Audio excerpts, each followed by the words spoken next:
नमस्कार, स्वागत है आपका न्यूज 80 पर। मैं हूं आपके साथ राहुल राणा। 2024 का लोकसभा चुनाव जिसको लेकर अब भारतीय जनता पार्टी और राष्ट्रीय लोकदल का गठबंधन हो गया है। जो पश्चिम उत्तर प्रदेश भारतीय जनता पार्टी के लिए 2024 में चुनौती बना हुआ था, अब वो आसान दिखाई दे रहा है राष्ट्रीय लोकदल के साथ आने से। और पश्चिम उत्तर प्रदेश नहीं बल्कि हरियाणा की बात कर ले, राजस्थान की बात कर ले, यहां अब भारतीय जनता पार्टी को चौधरी चरण सिंह को भारत रत्न देने के बाद अपने लिए लोकसभा चुनाव अब आसान दिखाई देने लगा। लेकिन एक सवाल है अपने आप में जो हर किसी के मन में है कि 2024 के लोकसभा चुनाव से पहले राष्ट्रीय लोकदल को क्या कोई फायदा गठबंधन में आने के बाद होने जा रहा है। तो आज उसी सवाल का जवाब समझने की कोशिश करेंगे और आपको बताएंगे कि 2024 से पहले भारतीय जनता पार्टी ने ऐसा कौन सा प्लान तैयार किया है जिससे राष्ट्रीय लोकदल के वोट को वो भारतीय जनता पार्टी के साथ कन्वर्ट कर सके। यानी जाट समाज जो राष्ट्रीय लोकदल का कोर वोटर माना जाता है, उसको पूरी तरह से कैसे भारतीय जनता पार्टी अपने पाले में करेगी।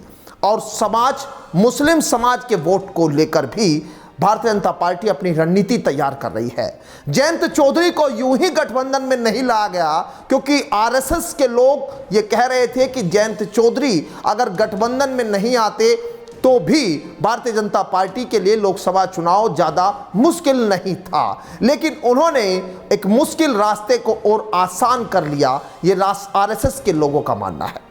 लेकिन 2024 का लोकसभा चुनाव और यहां जयंत चौधरी को फायदा क्या मिलेगा, आज यही समझने के लिए इस रिपोर्ट में आपको बताएंगे। और आपको बताएंगे कि अब फरवरी के महीने में जो मंत्रिमंडल विस्तार को लेकर यूपी में लगातार चर्चा चल रही थी, वो आखिर रुका हुआ क्यों था और अब उस मंत्रिमंडल में क्या होने जा रहा है। क्योंकि ओपी राजभर और दारा सिंह चौहान जैसे नेता काफी लंबे समय से मंत्रिमंडल में विस्तार का इंतजार कर रहे हैं, क्योंकि चर्चा यही है कि दारा सिंह चौहान और ओपी राजभर सहित कई नेताओं को इस मंत्रिमंडल विस्तार में जगह मिल सकती है। लेकिन शायद भारतीय जनता पार्टी को यह समझ आ रहा था कि जो माहौल उनको बनाना है, जो चर्चा लोगों के बीच होनी चाहिए, वो चर्चा शायद ओपी राजभर और दारा सिंह से पूरी नहीं हो रही। इसीलिए माहौल पश्चिम उत्तर प्रदेश का बनाने के लिए राष्ट्रीय लोकदल को अपने साथ लाया गया और चौधरी चरण सिंह को भारत रत्न देने के बाद यह काम बिना घोषणा के ही आसान हो गया। अब जब से चौधरी चरण सिंह को भारत रत्न की घोषणा प्रधानमंत्री ने की, उसके बाद से ही पूरे पश्चिम उत्तर प्रदेश में यह माहौल तैयार हो गया कि जयंत चौधरी भारतीय जनता पार्टी के साथ 2024 का लोकसभा चुनाव मिलकर लड़ेंगे। चर्चा यह होने लगी कि 2 सीटों पर बात बन गई है, 1 सीट और यहां पर आरएलडी अपने लिए चाहती है। लेकिन अगर 2 सीटों पर भी बात रहती है तो उसमें भी आरएलडी जो है वो सहमत नजर आएगी, क्योंकि सत्ता का सवाल है किसानों की आवाज को सरकार में रहकर बुलंद करने का, क्योंकि जिम्मेदारी यहां जयंत चौधरी के कंधों पर और भी बढ़ जाती है। 12 फरवरी के बाद बदलाव एक बड़े स्तर पर देखा जा सकता है। ओपी राजभर लगातार कह रहे हैं कि 12 फरवरी को यहां यह घोषणा हो जाएगी। और एक खबर जो आज 11 फरवरी में यहां भारतीय जनता पार्टी अपने विधायकों को, नेताओं को राम मंदिर का दर्शन कराने के लिए ले जा रहे हैं, उसमें राष्ट्रीय लोकदल के नेता भी यानी विधायक भी शामिल होंगे। 12 तारीख के बाद यह तय हो जाएगा कि उत्तर प्रदेश में कौन सा विभाग राष्ट्रीय लोकदल के मिनिस्टर को मिलने जा रहा है, क्योंकि राष्ट्रीय लोकदल का उत्तर प्रदेश में मंत्री बनना तय है और केंद्र में 2024 में मोदी सरकार अगर वापसी आती है तो कैबिनेट का दर्जा और एक बड़े स्तर पर जयंत चौधरी का ओहदा बनाने के लिए भारतीय जनता पार्टी सोच रही है। उनकी रणनीति में, प्लानिंग में ये सब चीजें रखी जा रही है।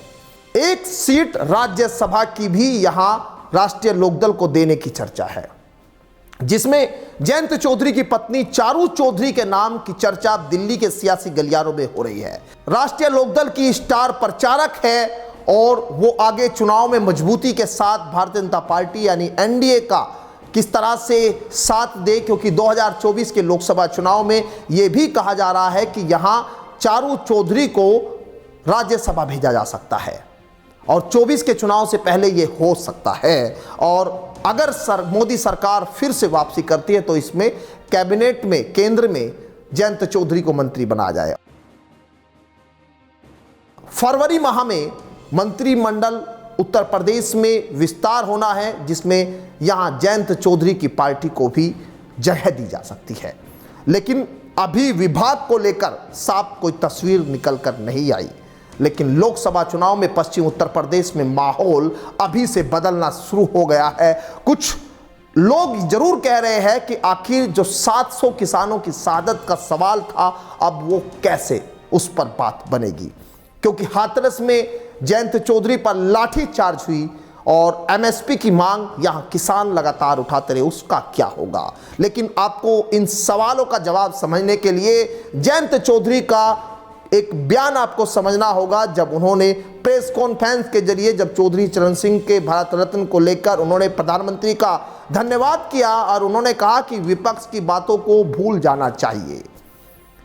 यह साफ हो जा रहा है क्योंकि जयंत चौधरी को मालूम है कि किसानों की लड़ाई को बाहर से बहुत लड़ लिया, अब शायद अंदर से जब लड़ेंगे तो उसका असर कुछ और होगा। चौधरी अजीत सिंह, चौधरी चरण सिंह इसका उदाहरण रहे हैं। फिलहाल इस जानकारी में, इस रिपोर्ट में मेरे साथ इतना ही। आपको ये जानकारी कैसी लगी वो आप जरूर कमेंट बॉक्स में बताइए। फिलहाल मेरे साथ इतना ही, मुझे दीजिए इजाजत, नमस्कार।